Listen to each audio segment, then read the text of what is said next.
Dios le bendiga. Aquí con ustedes su siervo Rafael Marrero, siervo de Dios y del Señor Jesús, trabajando en la iglesia First Baptist Church en Birmingham, Ohio, que pastorea el doctor Marvin Osborne, allá en la Ruta 60, entre el pueblo de Vermilion y el pueblo de Wayman. Es una iglesia de habla inglesa. Le invito a que nos visite si entiende el inglés y no tiene iglesia local que asista. Nuestros servicios son servicios de adoración a las 11 y de predicación a las 11 de la mañana.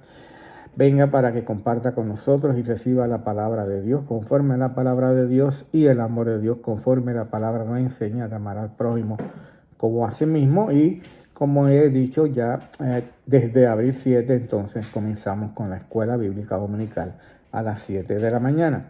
Seguimos con los eventos que sucedieron después de la muerte del Señor Jesús y antes de su resurrección. Entendemos que esto es todavía en el viernes, no en el sábado, ¿verdad? Pero fueron eventos necesarios, importantes, fueron escritos con algún propósito para que nosotros viéramos lo primero que ya vimos, que fue lo que le hicieron al Señor Jesús en la cruz del Calvario después de estar muerto. Le traspasaron con una lanza, no quebraron sus huesos, y hace referencia entonces a las escrituras, a las profecías de que no será quebrantado el hueso suyo, y mirarán al que traspasaron. Y lo vimos como en la palabra de Dios en diferentes pasajes, en Éxodo, en Salmo, en Zacarías y en Apocalipsis nos hablan de esas dos situaciones o dos eventos que entonces lo traspasaron y mirarán al que traspasaron. Vamos a hablar de otra situación, evento también, después de Jesús morir en la cruz del Calvario. ¿Y qué iba a suceder? Vamos ahora al libro de Mateo, capítulo 27, 51 al 61. Y vamos a hablar de que Jesús, entonces su cuerpo, es enterrado en un sepulcro nuevo. Dice la palabra de Dios, Mateo 27, 57 en adelante. Cuando llegó la noche, vino un hombre rico de Arimatea, un hombre rico, vamos a hablar de, que es José, llamado José, que también había sido discípulo de Jesús. Este fue a Pilato y pidió el cuerpo de Jesús. Pilatos entonces mandó que se le diese el cuerpo. Los cuerpos de aquellos tres, incluyendo a Jesús, los dos criminales y Jesús, iban a ser bajados de la cruz y dejados, ¿verdad? O enterrados en un sepulcro común, como fuese allá en ese tiempo la costumbre. Pero José y Nicodemo se preocuparon entonces por el cuerpo del Señor Jesús. Dice la Biblia que José fue a pedir el cuerpo del Señor Jesús, y también nos dice que Nicodemo fue igualmente con José. Y tomando José el cuerpo, lo envolvió en una sábana limpia. El libro de Juan nos dice que también Nicodemo, el que antes había visitado a Jesús de noche, vino trayendo un compuesto de mirra y de aloe, como 100 libras. Tomaron pues el cuerpo ambos y el cuerpo de Jesús, y lo envolvieron en lienzo con especias aromáticas, según es su costumbre sepultar entre los judíos. Así que tanto José como Nicodemo se preocuparon por buscar el cuerpo de Jesús, envolverlo en lienzos con especies aromáticas, como era la costumbre, bien, de enterrar a los muertos en aquel tiempo. Dice, común, según es costumbre, sepultar entre los judíos. ¿Y qué más hicieron? Y lo puso entonces en su sepulcro nuevo. Estamos hablando de José, un hombre rico de Arimatea.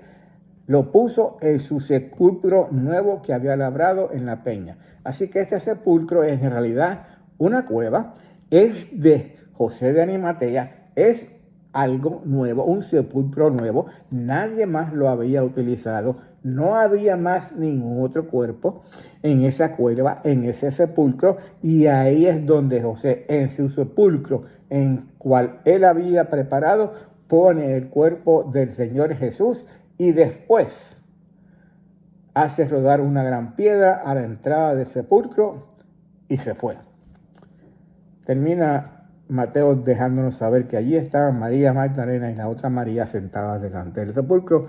Porque es importante eso, más adelante vamos a ver, porque entonces en el día de resurrección, cuando María y Marta van a buscar o a tratar entonces de encontrar el cuerpo del Señor Jesús, van a darse cuenta dónde estaba, sabían dónde estaba enterrado el Señor Jesús, cuál era el sepulcro.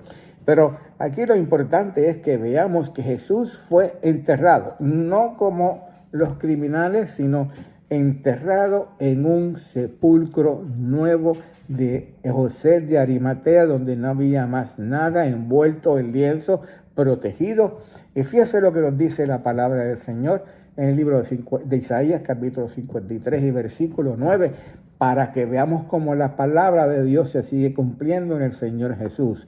Lo vimos anteriormente, sus huesos no fueron quebrantados, fue traspasado por una lanza, mirarán al que traspasaron, y ahora vemos que fue enterrado en un sepulcro nuevo.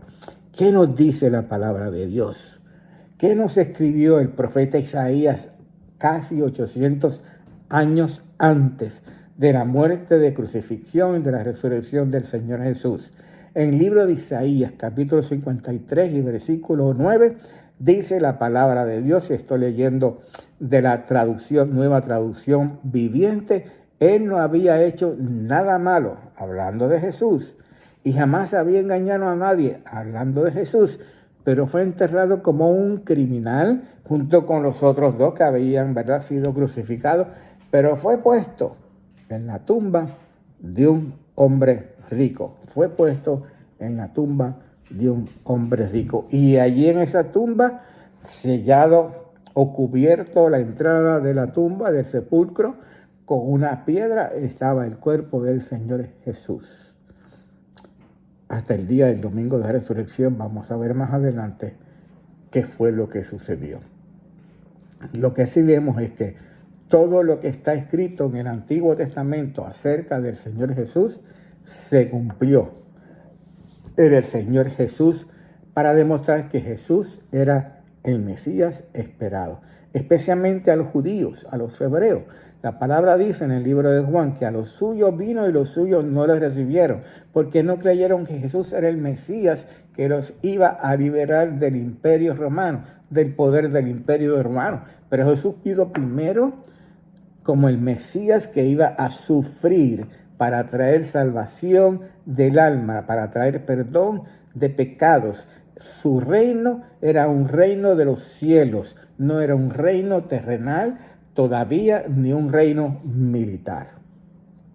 Cuando hablamos del Señor Jesús, y especialmente cuando hablamos a los hebreos y a los judíos, la mejor manera de hablar a los judíos, a los hebreos acerca del Señor Jesús es usar las antiguas escrituras, el Testamento antiguo, los versos, las profecías que encontramos en el Antiguo Testamento que nos hablan del Señor Jesús, y llevarlos entonces para que vean cómo se cumplieron en el Señor Jesús, para que así puedan ver que Jesús era el Mesías que vino sí a salvarlos y a traerles salvación y vida eterna en aquel momento dado. Padre, gracias te damos, Señor, bendice tu palabra, Señor, multiplícala y que sea para honra y gloria tuya, para salvación de aquellos, Señor, que todavía no te han recibido como Señor y Salvador, y sobre todo para que el pueblo judío y hebreo, Señor, también puedan, escuchando tu palabra desde el Antiguo Testamento hasta el Nuevo Testamento,